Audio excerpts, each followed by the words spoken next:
Good evening and welcome. Let's take a look at our top story this hour. Multiple fires continue to burn in Australia, even after they showed signs of slowing down due to a cold weather front last week. Several embassies in Australia's capital, Canberra, were shut due to the fires. This after the Hungarian, Irish and Italian diplomatic missions announced to temporarily suspend their work until the fire crisis was solved. Now, meanwhile, communities across the nation are bracing for an intense heat wave.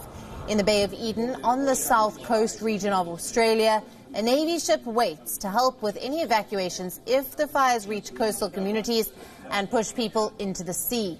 According to the Rural Fires Service, winds from the Pacific and the arid interior are now converging over the fires. Meanwhile, similar conditions last weekend ignited fires across the south coast.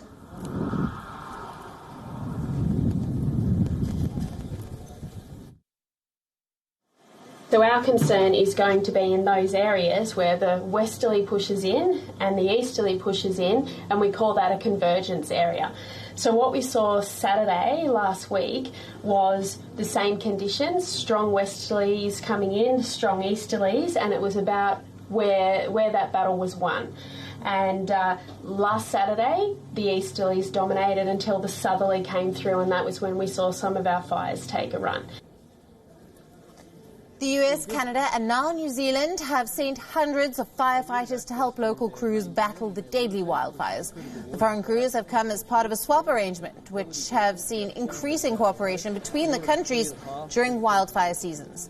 The firefighters have arrived at Sydney International Airport on Thursday. This as the Australian authorities urged another mass evacuation across the heavily populated southeast. Meanwhile, premiers of the several states have urged communities to be on alert ahead of the extreme conditions. 27 people have been killed this fire season as the monster fires have scorched through more than 10.3 million hectares of land over the past few weeks.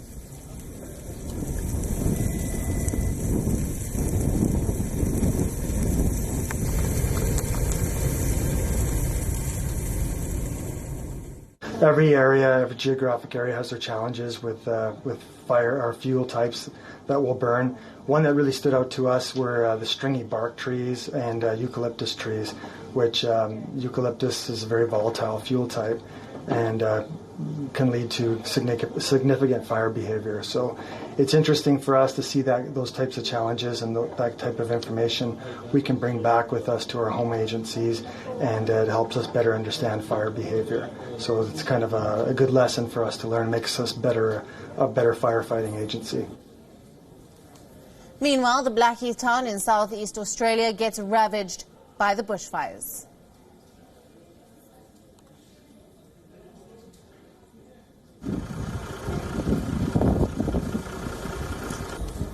Fire retardant has been blasted on Australia's alpine resorts, and winter snowmaking machines blasted ice-cold water onto dry ski slopes as huge bushfires threaten to engulf the snowy mountains region.